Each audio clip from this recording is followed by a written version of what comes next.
नमस्कार दोस्तों, मैं कैलाश उपाध्याय कैलाश एस्ट्रोलॉजी में आपका बहुत बहुत स्वागत है। आज हम बात करेंगे छठ पूजा के बारे में। छठ पूजा या छठ पर्व कार्तिक शुक्ल पक्ष की षष्ठी तिथि को मनाया जाता है। इसे सूर्य षष्ठी के नाम से भी जानते हैं। छठ पूजा का महापर्व दीपावली के 6 दिन बाद आता है। यह सूर्य देव को समर्पित है। उत्तर भारत में यह पर्व खासा लोकप्रिय है। छठ पूजा के दिन सूर्य देव और उनकी बहन छठी मैया की पूजा व उन्हें अर्घ देने का विधान है। आज हम आपको साल 2020 में छठ पर्व की शुभ तिथि, मुहूर्त, पूजा विधि और उसके व्रत के नियमों के बारे में बताएंगे। छठ पर्व की पूजा 4 दिनों तक चलती है, इसलिए इसे 4 दिवसीय उत्सव भी कहा जाता है। इस पर्व की शुरुआत कार्तिक शुक्ल पक्ष की चतुर्थी तिथि से होकर के कार्तिक शुक्ल पक्ष की सप्तमी तिथि तक होती है। नहाए खाए छठ पूजा का पहला दिन होता है। इस दिन स्नान के बाद घर की साफ सफाई की जाती है और सात्विक भोजन ग्रहण किया जाता है। वर्ष 2020 में छठ पूजा का पहला दिन नहाए खाए 18 नवंबर 2020 बुधवार को मनाया जाएगा। खरना छठ पूजा का दूसरा महत्वपूर्ण दिन होता है।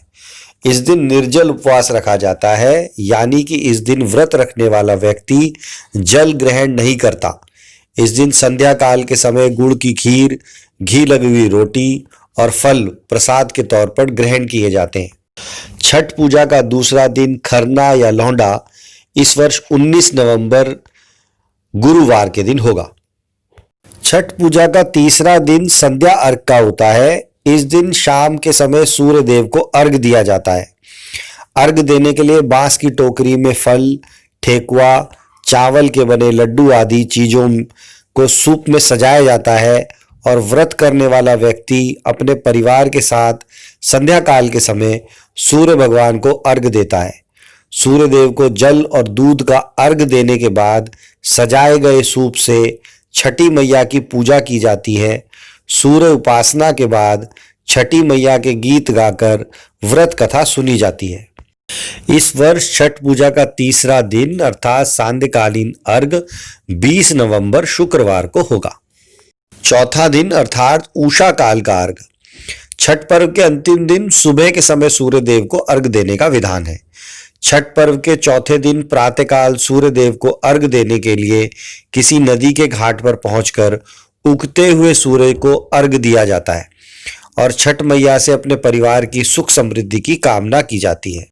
इस वर्ष छठ पूजा का चौथा दिन अर्थात प्रातःकालीन अर्घ या पारना 21 नवंबर शनिवार को होगा। अब बात करते हैं छठ पूजा के कुछ नियमों के बारे में। वैज्ञानिक और ज्योतिषीय दृष्टिकोण से छठ पर्व बेहद ही महत्वपूर्ण है। सूर्य के प्रकाश में कई रोगों को नष्ट करने की क्षमता है। इनके प्रभाव से व्यक्ति को आरोग्य और तेज की प्राप्ति होती है। छठ पूजा का व्रत करने वाले व्यक्ति को इस पर्व के चारों दिन साफ स्वच्छ कपड़े पहनने चाहिए। इस व्रत के नियमों के अनुसार व्रत करने वाले और घर के सदस्यों को सात्विक भोजन ही ग्रहण करना चाहिए। पूजा के लिए बांस से बने टोकरी और सूप का इस्तेमाल करना चाहिए।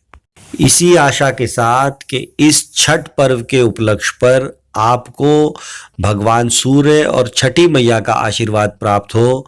नमस्कार, आपका कल्याण हो।